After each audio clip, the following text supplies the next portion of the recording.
Patriarcas e Profetas. Capítulo 59. O primeiro rei de Israel. Este capítulo é baseado em 1 Samuel capítulos 8 a 12. O governo de Israel era administrado em nome e pela autoridade de Deus. O trabalho de Moisés, o dos 70 anciãos, dos príncipes e juízes, era simplesmente pôr em execução as leis que Deus dera. Não tinham eles autoridade para legislar para a nação. Esta foi, e continuou a ser a condição da existência de Israel como nação. De tempos em tempos homens inspirados por Deus eram enviados para instruírem o povo e guiá-lo na execução das leis. O Senhor previu que Israel desejaria um rei, mas não consentiu em uma mudança nos princípios sobre os quais foi fundado o Estado. O rei devia ser representante do Altíssimo. Deus devia ser reconhecido como o líder da nação, e sua lei executada como a lei suprema do país. Quando, inicialmente, os israelitas se estabeleceram em Canaã, reconheciam os princípios da teocracia, e a nação prosperou sob o governo de Josué. Mas o aumento da população e o intercâmbio com outras nações acarretaram uma mudança. O povo adotou muitos dos costumes dos seus vizinhos gentílicos, e assim sacrificou, em grande proporção, seu próprio caráter peculiar e santo. Gradualmente perderam sua reverência para com Deus, e deixaram de apreciar a honra de ser seu povo escolhido. Atraídos pela pompa e ostentação dos reis gentílicos, cansaram-se de sua própria simplicidade. Rivalidades e invejas surgiram entre as tribos. Dissensões internas debilitaram-nas, estavam continuamente expostas à invasão de seus adversários gentios, e o povo começava a crer que, a fim de manter sua posição entre as nações, deveriam as tribos unir-se sob um forte governo central. Afastando-se da obediência à lei de Deus, desejaram libertar-se do governo de seu divino soberano, e assim o pedido para terem um rei generalizou-se por todo o Israel. Desde os dias de Josué o governo nunca fora dirigido com tão grande sabedoria e êxito como sob a administração de Samuel. Investido divinamente com a tríplice função de juiz, profeta e sacerdote, trabalhará ele com incansável e desinteressado zelo pelo bem-estar de seu povo, e a nação prosperara sob sua sábia administração. A ordem havia sido restabelecida, promovida a piedade, e o espírito de descontentamento impedido durante aquele tempo. Mas, com o avançar dos anos, o profeta foi obrigado a repartir com outros os cuidados do governo, e ele designou seus 2 filhos para agirem como seus auxiliares. Enquanto Samuel continuava com os deveres de seu ofício em Ramá, os moços se localizaram em Berseba para administrarem a justiça entre o povo, próximo da fronteira sul do país. Foi com inteiro apoio da nação que Samuel designara seus filhos para o ofício, mas eles não se mostraram dignos da escolha de seu pai. Havia o Senhor, por meio de Moisés, dado instruções especiais a seu povo, a fim de que os príncipes de Israel julgassem retamente, tratassem com justiça da viúva e do órfão, e não recebessem suborno. Mas os filhos de Samuel se inclinaram à avareza, e tomaram presentes, e perverteram o juízo. Os filhos do profeta não atenderam aos preceitos que ele procurara gravar em suas mentes. Não imitaram a vida pura e abnegada de seu pai. A advertência feita a Eli não exercera sobre a mente de Samuel a influência que deveria ter exercido. Ele fora até certo ponto demasiado condescendente com seus filhos, e o resultado foi visível no caráter e na vida deles. A injustiça desses juízes causava muito descontentamento, e forneceu-se assim um pretexto para se insistir na mudança que havia muito era secretamente desejada. Todos os anciãos de Israel se congregaram, e vieram a Samuel, a Ramá, e disseram-lhe: Eis que já estás velho, e teus filhos não andam pelos teus caminhos. Constitui-nos, pois, agora um rei sobre nós, para que ele nos julgue, como tem todas as nações. 1 Samuel 8, versos 3 a 5.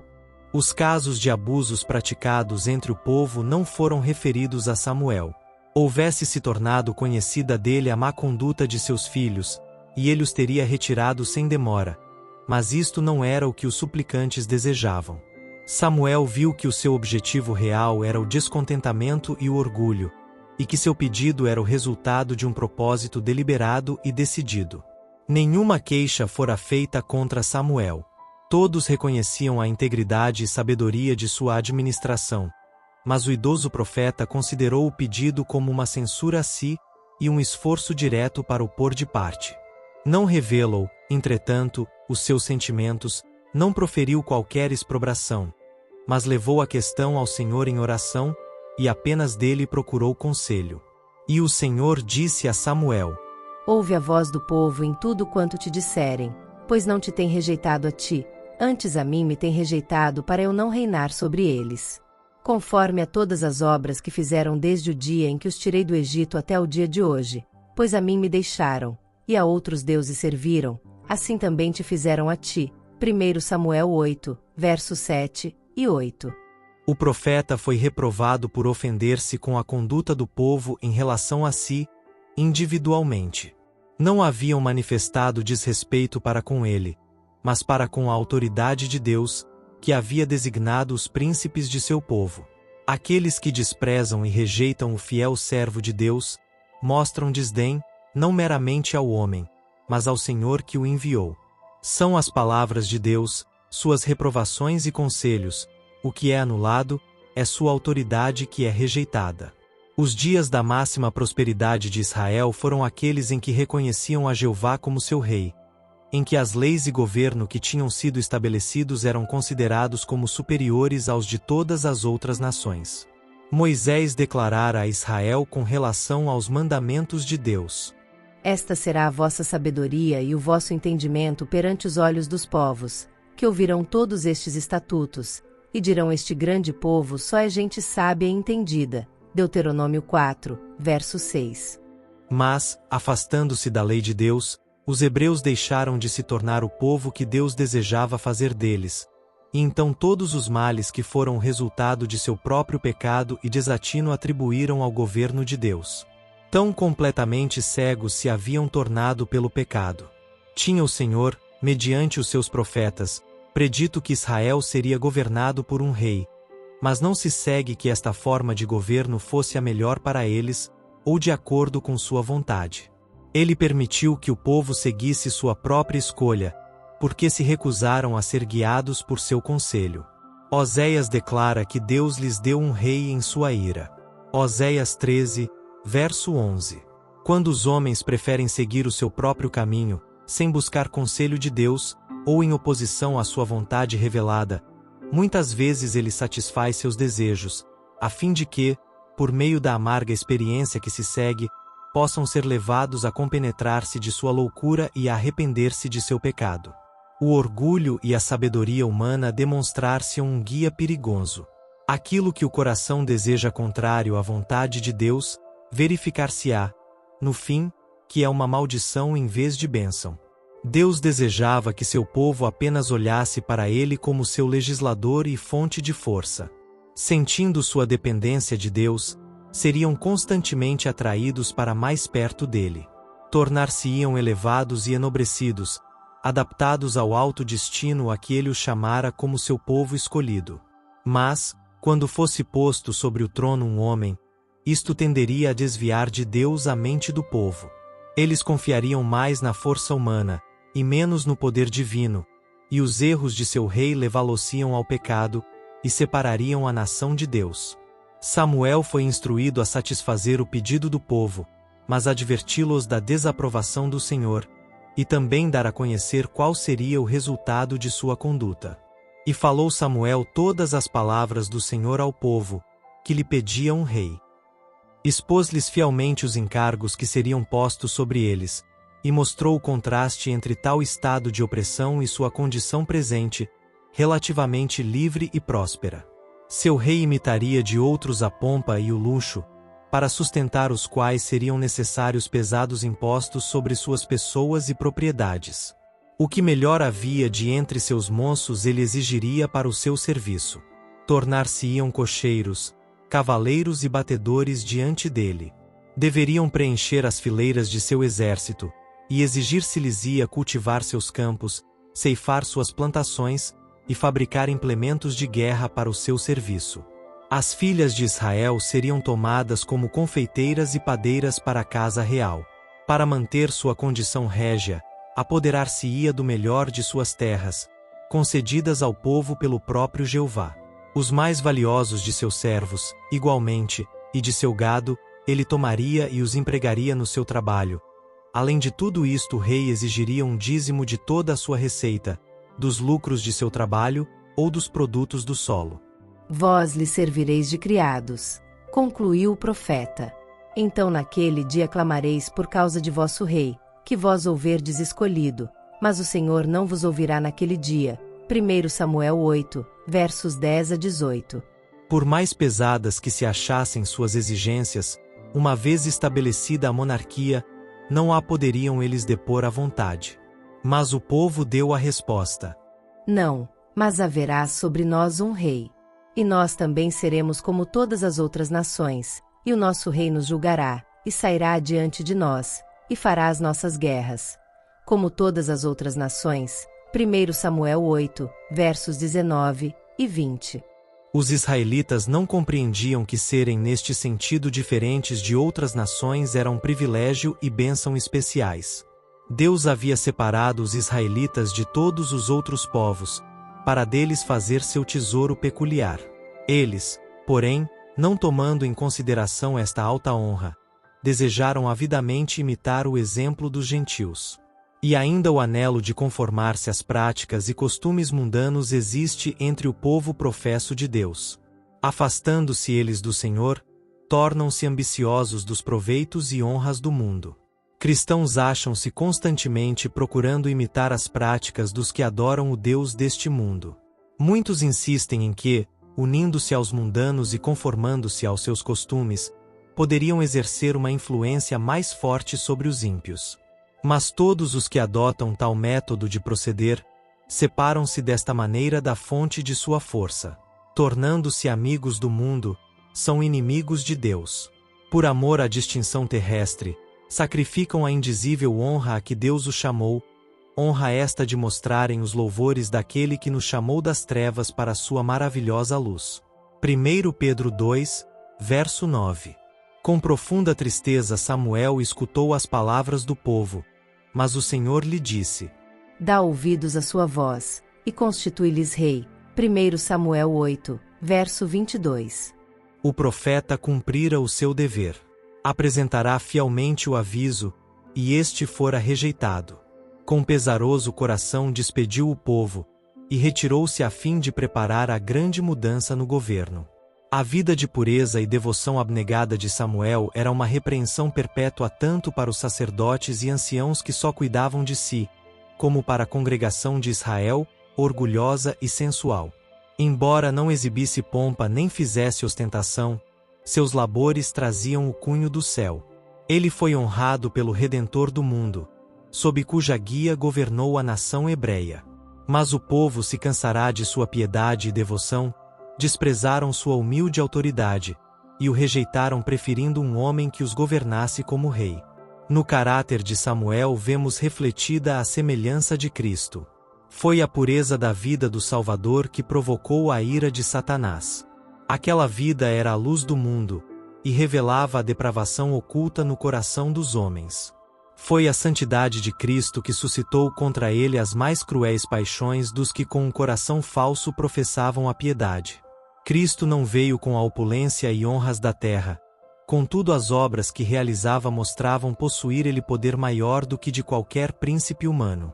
Os judeus esperavam que o Messias viesse a quebrar o jugo do opressor, todavia, acariciavam os pecados que lhes haviam ligado esse jugo ao pescoço. Houvesse Cristo encoberto os pecados deles e aplaudido a sua piedade, e o teriam aceito como seu rei, mas não quiseram suportar sua destemida repreensão aos seus vícios. A beleza de um caráter em que a benevolência, a pureza e a santidade reinavam supremas, que não alimentava ódio a não ser ao pecado, eles a desprezaram. Assim tem sido em todas as épocas do mundo. A luz do céu traz condenação sobre todos os que se recusam a andar nela. Quando repreendidos pelo exemplo daqueles que odeiam ao pecado, tornam-se os hipócritas, agentes de Satanás para afligir e perseguir os fiéis. Todos os que piamente querem viver em Cristo Jesus padecerão perseguições. 2 Timóteo 3, verso 12. Se bem que tivesse sido predita na profecia a forma de governo monárquica para Israel, Deus se reservara o direito de lhes escolher o rei. Os hebreus respeitaram a autoridade de Deus até ao ponto de deixarem a seleção inteiramente com ele. A escolha recaiu sobre Saul, filho de Quis, da tribo de Benjamim. As qualidades pessoais do futuro líder eram de maneira que satisfaziam aquele orgulho íntimo que inspira o desejo de terem um rei.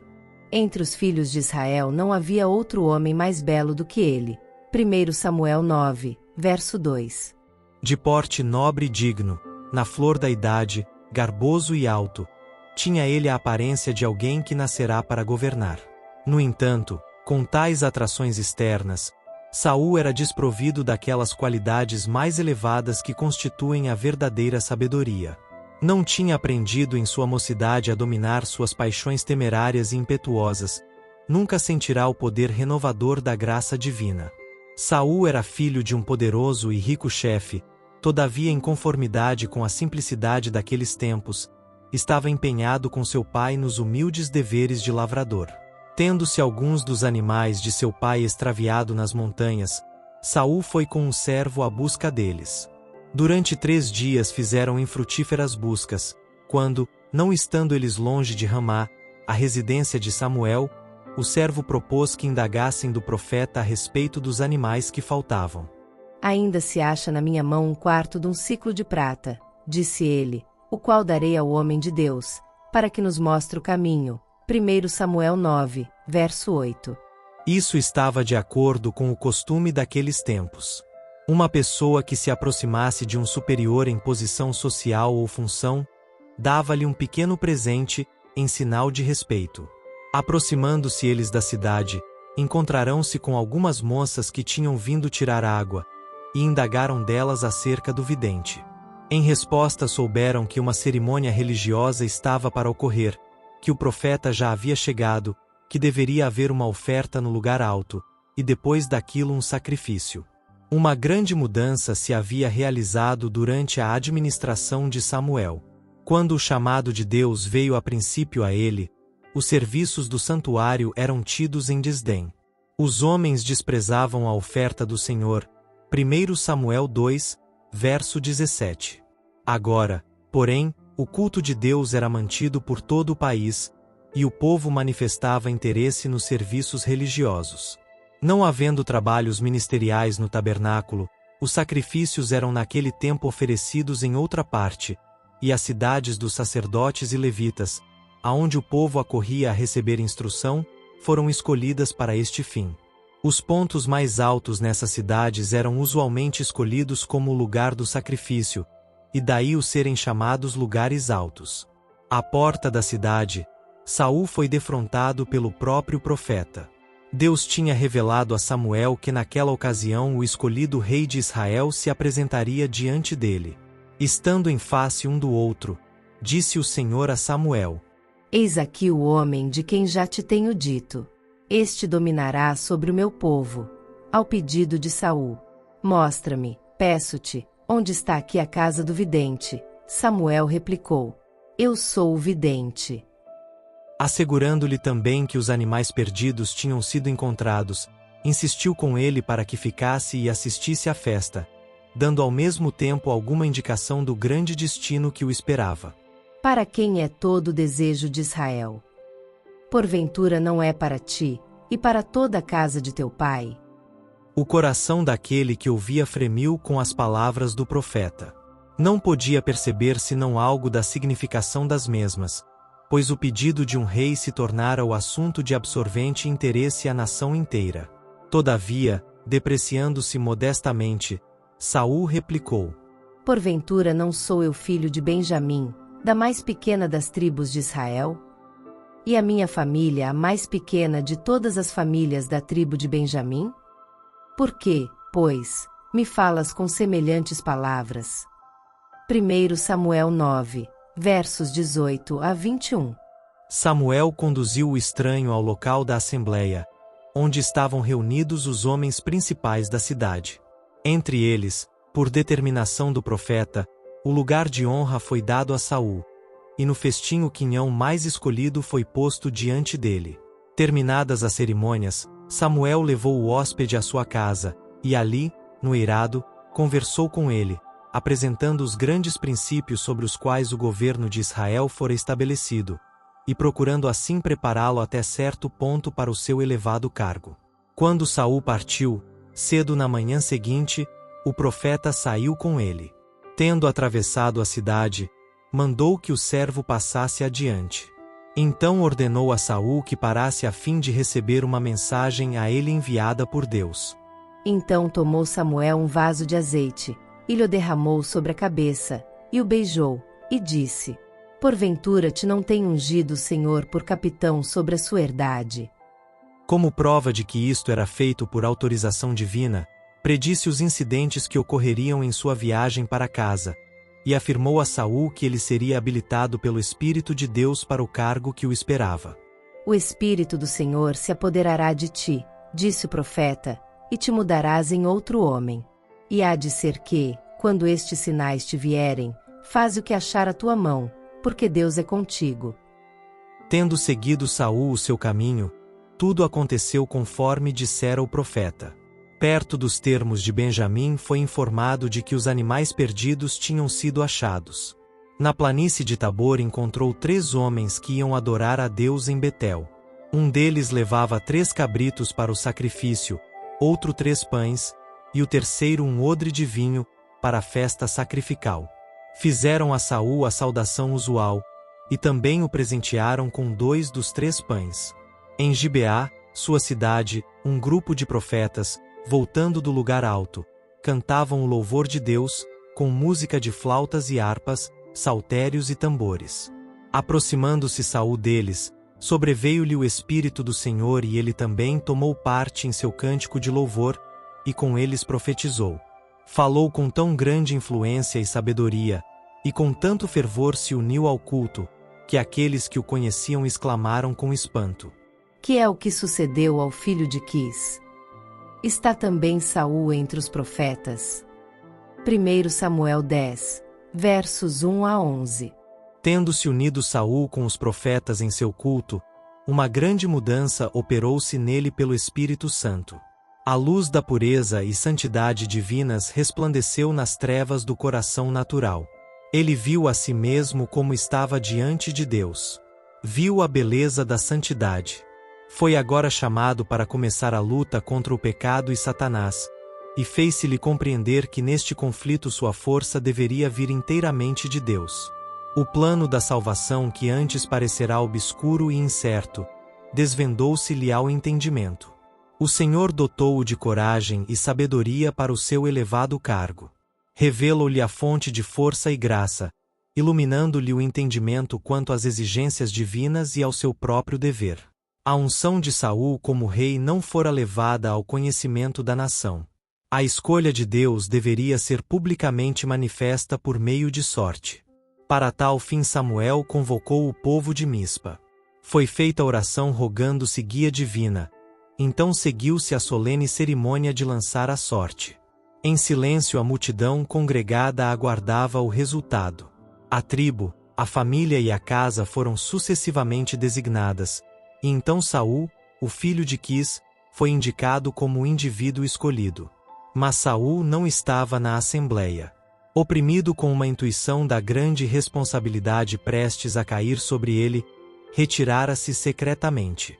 Foi de novo trazido à congregação, que observou com orgulho e satisfação ter ele porte real e formas nobres, sendo mais alto do que todo o povo desde o ombro para cima. Mesmo Samuel, quando o apresentou à assembleia, exclamou: Vedes já quem o Senhor tem elegido?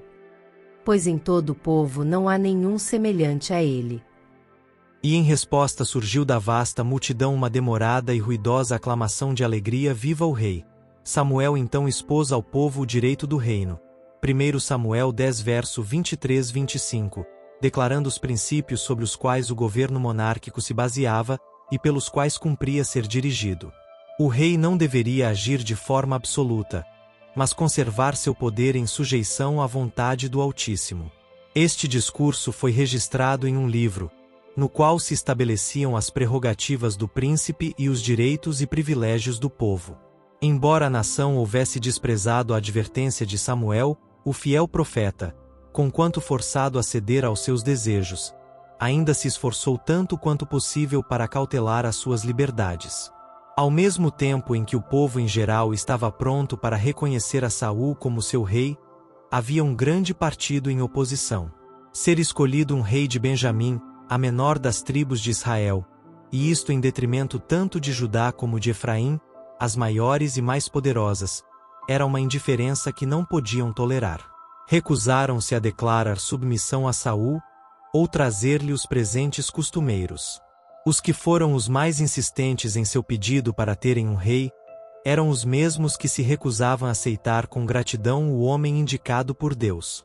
Os membros de cada facção tinham seu favorito, que desejavam ver colocado sobre o trono, e vários dentre os chefes haviam desejado a honra para si. A inveja e a desconfiança ardiam no coração de muitos. Os esforços do orgulho e da ambição haviam resultado na decepção e no desencanto. Nesse estado de coisas, Saul não achou conveniente assumir a dignidade real, deixando que Samuel administrasse o governo. Como anteriormente, voltou a Gibeá. Foi honrosamente escoltado para ali por uma multidão, que, vendo a escolha divina em sua seleção, estava decidida a apoiá-lo. Mas ele não fez tentativas para manter pela força seu direito ao trono. Em seu lar, entre as terras altas de Benjamim, pacificamente ocupou-se com os deveres de lavrador, deixando inteiramente a Deus o estabelecimento de sua autoridade. Logo depois da designação de Saul, os amonitas sob a administração de seu rei, Naás, invadiram o território das tribos ao oriente do Jordão e ameaçaram a cidade de Jabes-Gileade. Os habitantes procuraram negociar a paz, oferecendo-se para se fazerem tributários dos amonitas. Com isto o cruel rei não quis consentir a não ser sob condição de poder arrancar o olho direito de cada um deles, tornando-os assim testemunhas duradouras de seu poder. O povo da cidade sitiada pediu um prazo de 7 dias. Com isto consentiram os amonitas, julgando assim aumentar a honra de seu esperado triunfo. Imediatamente foram expedidos de Jabes mensageiros, em busca de auxílio das tribos ao oeste do Jordão. Levaram a notícia a Gibeá, suscitando terror em vasta região.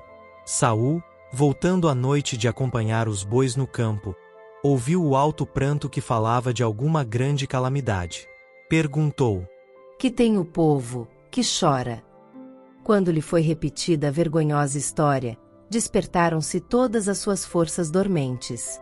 O Espírito de Deus se apoderou de Saul, e tomou um par de bois, e cortou-os em pedaços, e os enviou a todos os termos de Israel pelas mãos dos mensageiros, dizendo: qualquer que não sair atrás de Saul e atrás de Samuel, assim se fará aos seus bois. 1 Samuel 11, versos 5 a 7. 330.000 homens se reuniram na planície de Bizeque, sob o comando de Saul. Imediatamente foram enviados mensageiros à cidade sitiada, com a afirmação de que poderiam esperar auxílio no dia seguinte, que era o próprio dia em que deveriam submeter-se aos amonitas. Por meio de uma rápida marcha noturna, Saul e seu exército atravessaram o Jordão, e chegaram diante de Jabes pela vigília da manhã, como Gideão, dividindo sua força em 3 companhias, caiu sobre o arraial dos amonitas naquela hora matutina, quando, não suspeitando perigo, estavam menos prevenidos. No pânico que se seguiu foram derrotados, com grande mortandade. E os restantes se espalharam, que não ficaram 2 deles juntos. 1 Samuel 11, verso 11. A prontidão e bravura de Saul, bem como suas aptidões de general ostentadas ao conduzir com êxito uma força tão grande, eram qualidades que o povo de Israel desejara em um rei, a fim de que pudessem competir com outras nações. Saudaram-no agora como seu rei, atribuindo a honra da vitória a forças humanas, e esquecendo-se de que, sem a bênção especial de Deus, todos os seus esforços teriam sido nulos. Em seu entusiasmo propuseram alguns matar os que se tinham a princípio recusado a reconhecer a autoridade de Saul. Mas o rei interveio, dizendo: Hoje não morrerá nenhum, pois hoje tem obrado o Senhor um livramento em Israel. Aqui deu Saul prova da mudança que se tinha operado em seu caráter. Em vez de tomar para si a honra, deu glória a Deus. Em vez de mostrar desejo de vingança, manifestou um espírito de compaixão e perdão. Isto é prova inequívoca de que a graça de Deus habita no coração.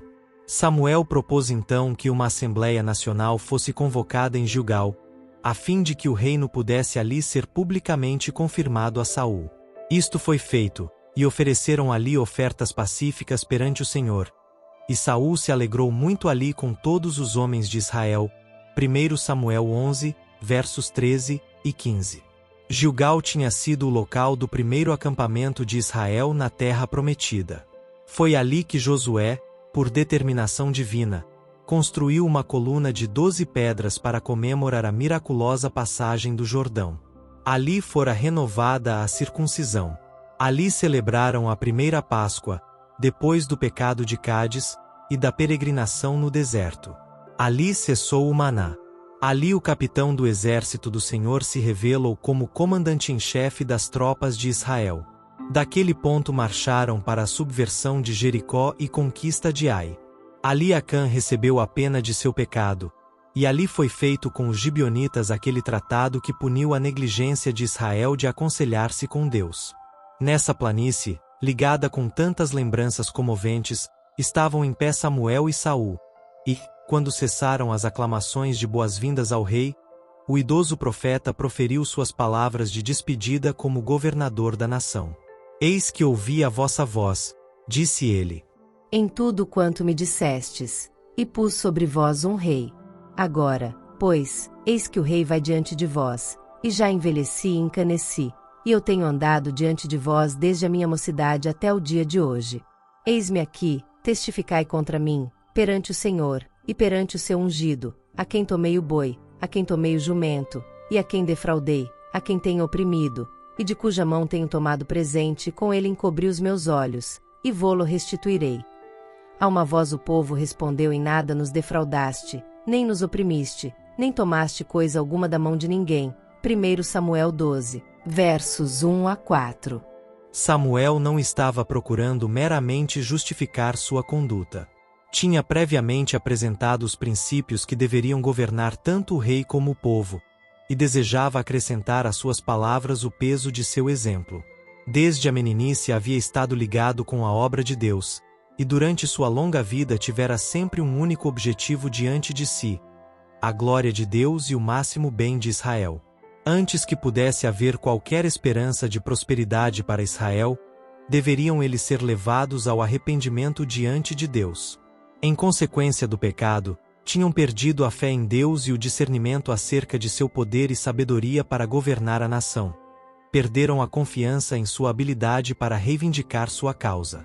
Antes de poderem encontrar a verdadeira paz, deveriam ser levados a ver e confessar o próprio pecado de que haviam sido culpados. Tinham declarado ser este o objetivo no pedido de um rei.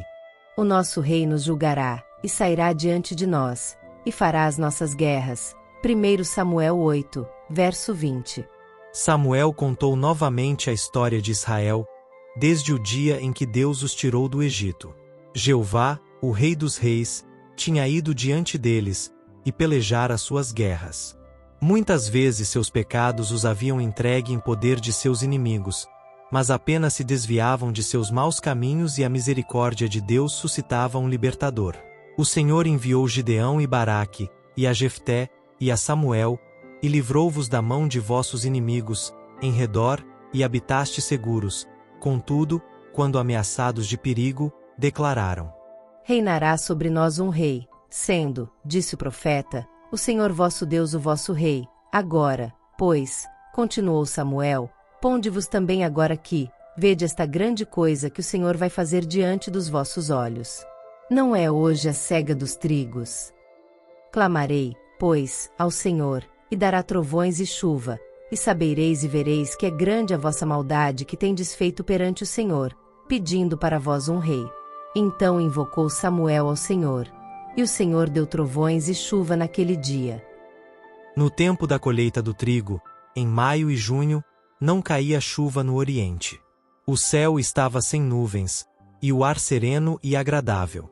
Uma tempestade tão violenta naquela ocasião encheu de temor todos os corações. Com humilhação o povo confessou agora o seu pecado, o próprio pecado de que haviam sido culpados. Roga pelos teus servos ao Senhor teu Deus, para que não venhamos a morrer, porque a todos os nossos pecados temos acrescentado este mal, de pedirmos para nós um rei. 1 Samuel 12, versos 11 a 19. Samuel não deixou o povo em estado de desânimo, pois isto teria impedido todo o esforço para uma vida melhor. Satanás levá-los-ia a considerar Deus como severo e implacável, e assim estariam expostos a muitas tentações. Deus é misericordioso e perdoador, desejando sempre mostrar favor para com seu povo, quando este obedece à sua voz. Não temais, foi a mensagem de Deus pelo seu servo, vós tendes cometido todo este mal, porém não vos desvieis de seguir ao Senhor, mas servi ao Senhor com todo o vosso coração. E não vos desvieis, pois seguiríeis as vaidades, que nada aproveitam, e tampouco vos livrarão, porque vaidades são. Pois o Senhor não desamparará o seu povo. Samuel nada disse quanto à indiferença que havia sido mostrada para com ele, não proferiu exprobração pela ingratidão com que Israel havia pago sua longa vida de dedicação. Antes, assegurou-lhe seu incessante interesse por eles. Longe de mim que eu peque contra o Senhor, deixando de orar por vós, antes vos ensinarei o caminho bom e direito. Tão somente temei ao Senhor, e servi-o fielmente com todo o vosso coração, porque vede quão grandiosas coisas vos fez. Porém, se perseverardes em fazer mal, perecereis, assim vós como vosso rei. 1 Samuel 12, verso 20 a 25.